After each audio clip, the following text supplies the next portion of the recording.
The crowd bustled around the busy city streets, unaware of the brewing storm just a few feet away.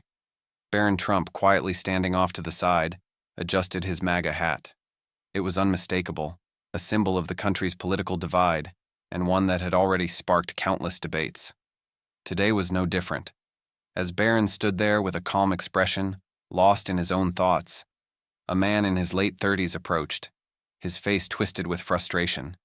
The stranger's voice cut through the noise of the city like a knife.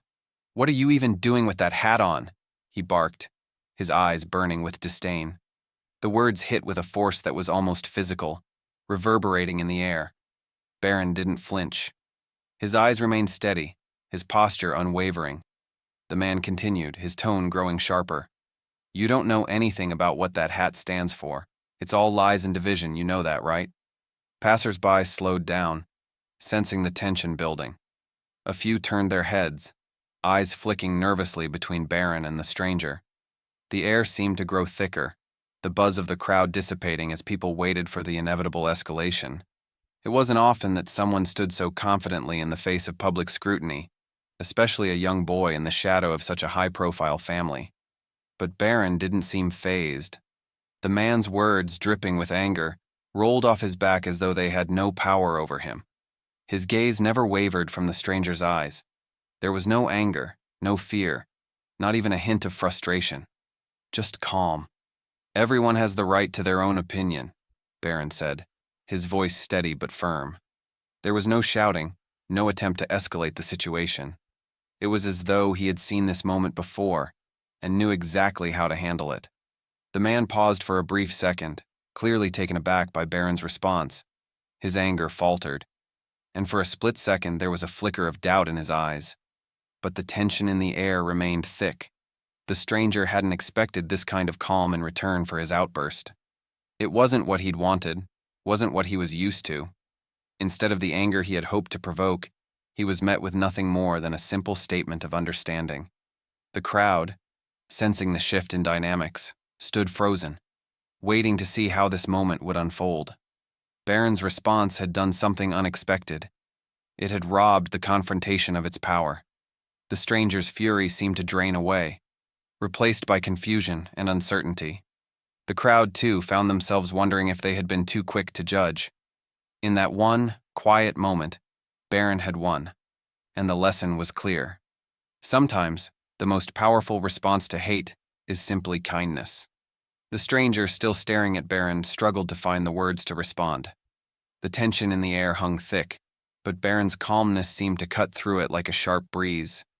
Where most would have reacted defensively, their hearts racing or their hands trembling, Barron remained unshaken.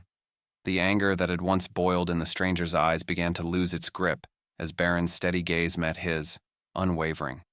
It was as if Barron had an inner stillness that nothing could disturb. For a brief moment, the man faltered, and his voice wavered slightly. "You really think you can just—" But Barron spoke before he could finish, his words slow but certain.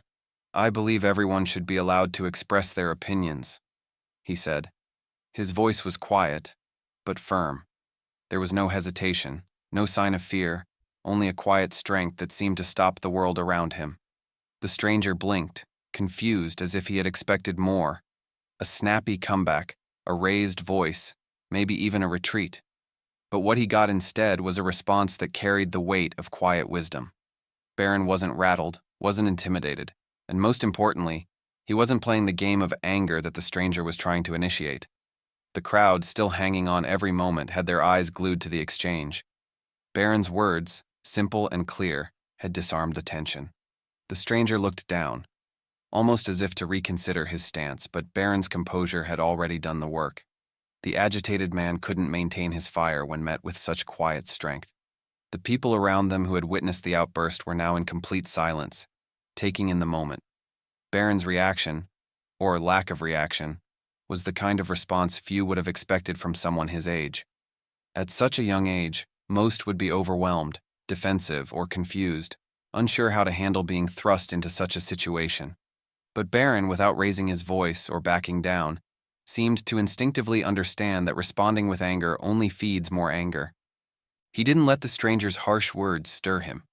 Instead, His calmness became his power, and in that moment he showed not just the stranger, but everyone who witnessed the interaction, that the greatest strength often lies in composure. The man opened his mouth again, but this time his words were softer, lacking the sharpness they had once held.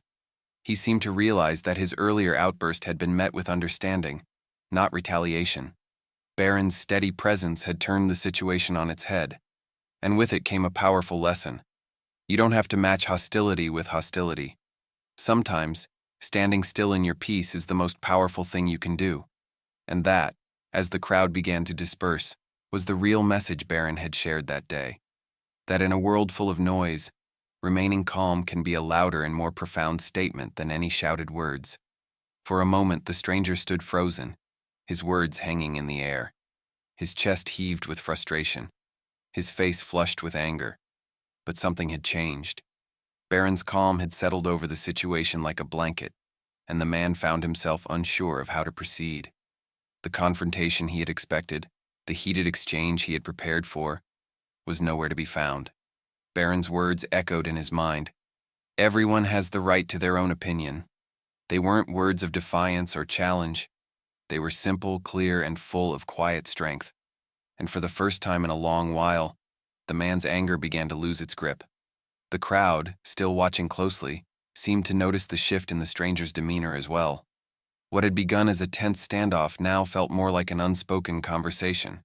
The man's frown deepened, but it wasn't the same scowl of aggression that had marked his initial approach. Now, there was confusion. He blinked several times, his mind racing as he processed Barron's calm, as if questioning everything he thought he knew about the moment. The man looked down at his feet, then back at Barron.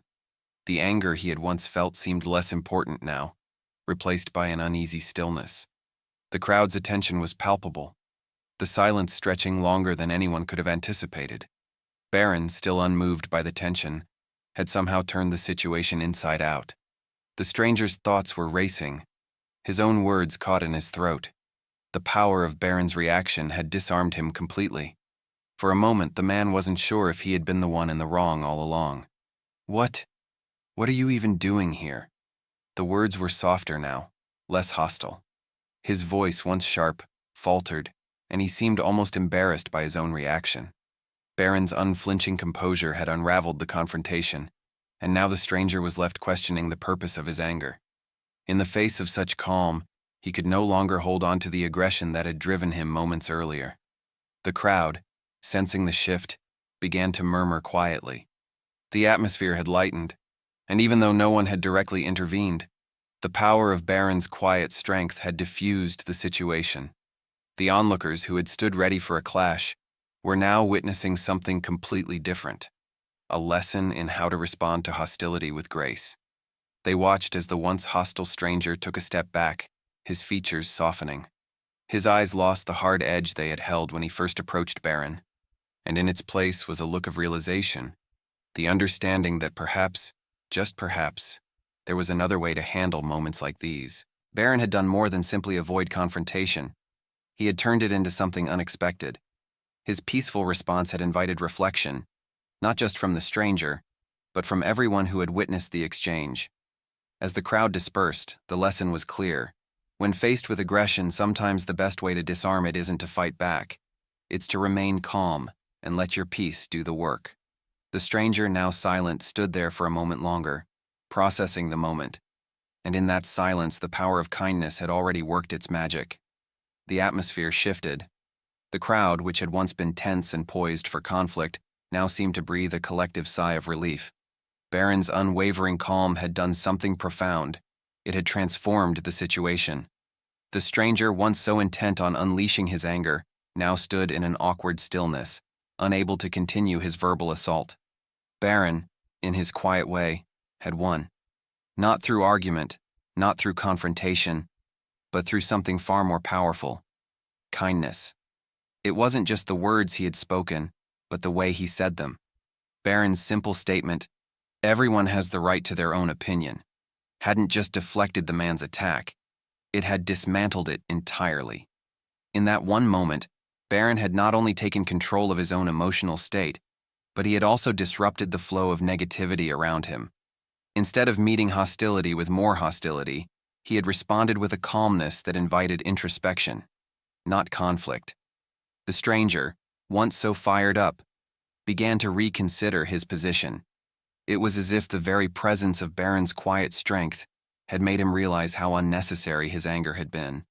The crowd that had gathered was no longer just a group of bystanders. They were witnesses to something far more important than a heated argument. They had seen how a simple, kind response could change the entire course of an encounter.